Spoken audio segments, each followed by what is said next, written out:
Good morning, everybody. Welcome behind the scenes here at Jamie Riddler Studios. I am Jamie, and it is Tuesday, and it is season finale week here in the studio. We are wrapping up the last of our classes. Yesterday, we closed Mindful Monday beautifully, and it will be back in the winter season. So, if you were thinking about joining me for that, I hope you will. It is a great way to start the week feeling grounded and connected and creating plans that feel true to your heart. And then this week we're closing up Journal Club on Friday, and we've got Planning Day on Thursday. And I want to talk to you a bit about that. But before I do, I was drawing a really interesting relationship between some of the things we do in Planning Day and something really interesting that I read in Dare to Lead by Brene Brown.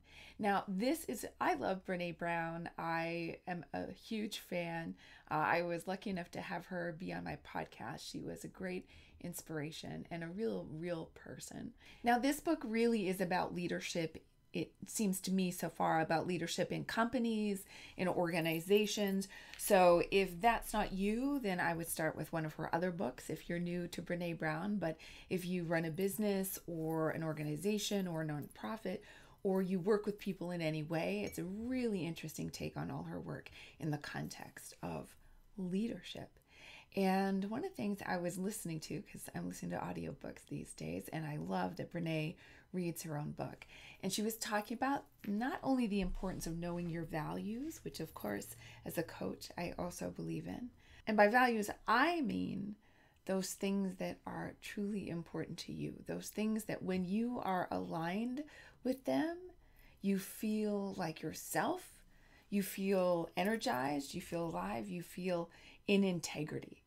You know, it's like if you have a wheel on a bike and it's not quite on and it's sort of like this, and then when it comes into alignment, and that's what it feels like to be in alignment with your values. Now, the thing Brene says that I just have been fascinated with and been thinking about ever since, so for like 24 hours I have been on this, is to not just stop at thinking these are my values, but then think about, I think she calls them grounded behaviors that are your go-to actions related to those values. Because some of our values can be really ethereal. So let's say one of your values is love, or one of your values is sacredness, or one of your values is community. At that place of naming it is kind of an idea. But how do you start to bring it into your day-to-day life?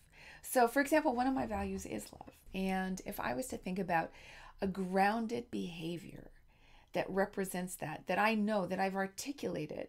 So this is a little different than just going through your week and saying, I'm going to live with love, which is awesome, by the way. I'm going to infuse everything with love. Awesome. But more like this is a code of behavior that is in your toolkit that you know this is how you behave. So you know, with the studio way, I always say honor the work. So honor the work would be a grounded behavior. It's like when I get stuck about something, I can always come back to this behavioral guideline.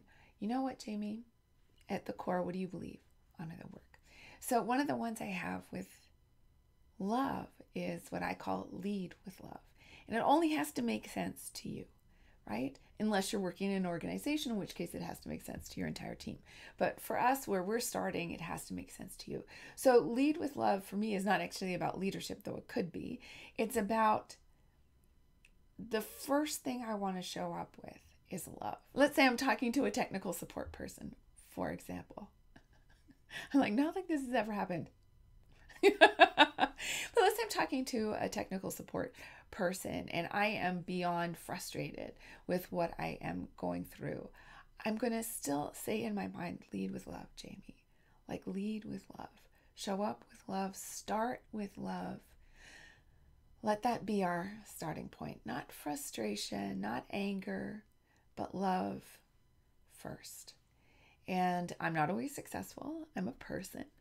But it does help me to keep making that choice.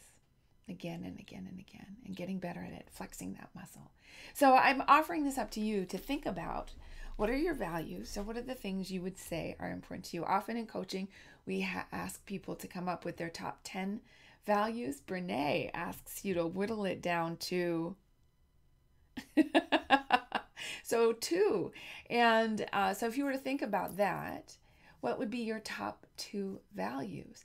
And what are the behaviors that you could use to demonstrate those values throughout your life? And this really makes me think about planning day, because in planning day we do something, and in the yearbook too, we work with something we call focus areas, and we revisit them. In planning day we look at them for the year, and then if you're doing the yearbook, every season we revisit them a little bit, and we give you space for 12, which are what are your priorities this season? And you will feel most aligned the more those priorities line up with your values. But this is actually saying, what am I going to turn my attention to? What am I making an active priority? And they may change a little. I find over the years they've become very, let's say I have 8 that are always the same, and 2 to 4 that switch around depending on the season. For example, travel might be one of my focus areas, but it might only come in the season when I'm traveling, and if not, it's just replaced by something else. So we come up with what are our focus areas in planning day, and then we do start to brainstorm, what are some things I could do to nourish those focus areas? What are the things, what are the actions in my life that make sense in the context of those focus areas? So if my focus area is, one of mine is always home. And so for the past while, as you know, if you've been watching, one of my activities would have been clearing. And that would have been connected to my deep, deep, deep connection to home and how important it is to me. Or another one that is mine this year, and it's had different names depending on the year, but this year it's vitality. And it could be something like eat more vegetables, get outside for a walk. And those would be things that I know nourish my vitality. And so we start with that in planning day, knowing what we've decided is important to us, and then starting to look at how we can build plans and projects that are in alignment with that, that nourish that, that make sense with that.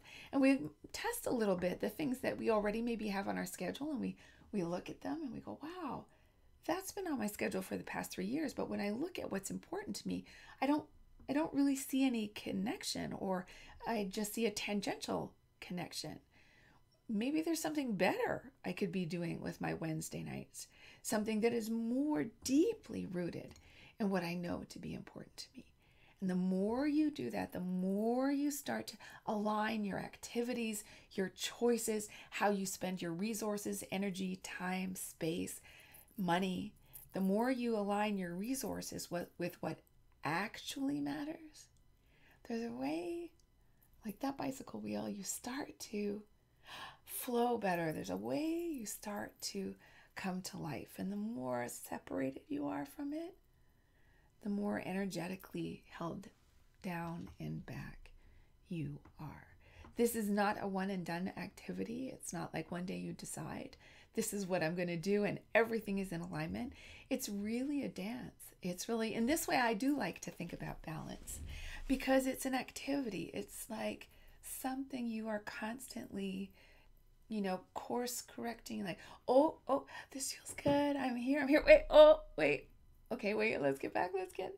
And if we can see it that way, then we also don't have to be hard on ourselves for those times we're thrown off. We don't have to be hard on the world or life in those times that we're thrown off, because that's a part of the dance. We are learning to choose, live from that deep-rooted place in ourselves, and we are constantly engaged with the given circumstances of life. And so the stronger we can be in our knowing and our inner compass, the more fully and presently we can weather certain storms. We can dig deep roots, and we can also find ways to express our focus that take into account what's going on. So for example, let's say I got sick for 2 weeks and art was on my list, and then I would just be so mad because art is one of my focus areas and I can't do my classes. I can't get up and do my paints because I am sick, and that's making me so frustrated. And I'm allowed to be frustrated. But because I know it's art that's the important part, that's the focus area, and the class is one option, one of many, I might be able to say to myself, okay, I don't have the energy to do my classes, but what do I have the energy to do? Maybe I will sit in bed and watch art videos and be inspired. Maybe I have enough energy to read a book about an artist that really inspires me. Maybe I have enough energy to just pull out my coloring book and color, or to doodle with some colored pencils. We can find alternatives. We're not locked and loaded and ready to fight if we lose the specifics. We can have some flexibility within our focus area. This is the power of this process. And so this is what we're going to get up to in Thursday and planning day. It's not too late to join me. I will leave a link so you can come and sign up. We'll do it together. And I think there's something wonderful about setting aside the time, whether you can do it live with me on Thursday afternoon or whether you do it with the recording, to really make it a ritual, to make it a part of your experience. For me, it is a part of my November. It is a part of my drawing my year to a close and starting to imagine the year ahead. And then if you do the yearbook, it has a focus area sheet for each week, so you can stay on track with that. You can check in with that. You can each week make decisions and plans based on that. If you join Mindful Mondays, we do that together. We start to imagine the life we want to be leading that week, and then we start to put it into our focus areas. Notice what that means, and then see what we can get done in the week ahead. This is really the practice for me, is having a strong inner compass, pointing myself in the right direction, having some specific but loose plans for moving forward, and adapting them to what life sends my way. And I'm so excited to share it with you because it's really made all the difference to me. Too tight planning makes me shut down and cry. Too loose planning, and I don't accomplish enough to make me feel like, I guess one of my values would probably be achievement, would be getting things done, making something happen. And without some structure, that doesn't happen either. And so for me, I found planning day helps me somewhere find my perfect mojo spot in the middle, and I hope that it'll do that for you too. Now, having said all this about values, about focus areas, about behaviors, about planning, don't forget there's still time in this year. Are there things on your list this year that you really wanted to be, see, do, experience, achieve, create? There's still time. And I encourage you to take a look at what those things were and give yourself the permission to pay attention to your own priorities, your own dreams, your own things that you wanted to bring into realization for this year. There's still time. There's still time to have some fun. There's still some time to relax. There's still some time to achieve something. There's still over a month to go. Speaking of which, as I said, it's finale week here in the studio, and next week I will be wrapping up the BTS. So we have today, and then I will be here on Friday, and then I will be here on Tuesday, and that will be complete for this season. Then I'll be back with you in January. I was going to be here on Friday, but it's my birthday. And so I am going to take that off, as I always do, with my husband and have some fun and enjoy the day. So thank you to everybody who has contributed to the forest. If you've already put something into the mail for the forest, I will make sure that I get to the post office one more time before our final day on Tuesday. And on Tuesday, I will also announce the new theme for the BTS Art Invitational. And remember, the first person to get something in becomes our address slide at the end of our show. Thanks so much for being here with me this morning. It is time for me to get to it. Lots on the go as I prep for planning day and the final journal club of the season. It is quite an exciting week when it is finale week here in the studio. I look forward to seeing you again on Friday and again on Tuesday. I hope this has given you a lot to think about. Noodle it, explore it, enjoy it, get to know yourself even better, and start to build your life based on what is truly important to you. I'll see you on Tuesday.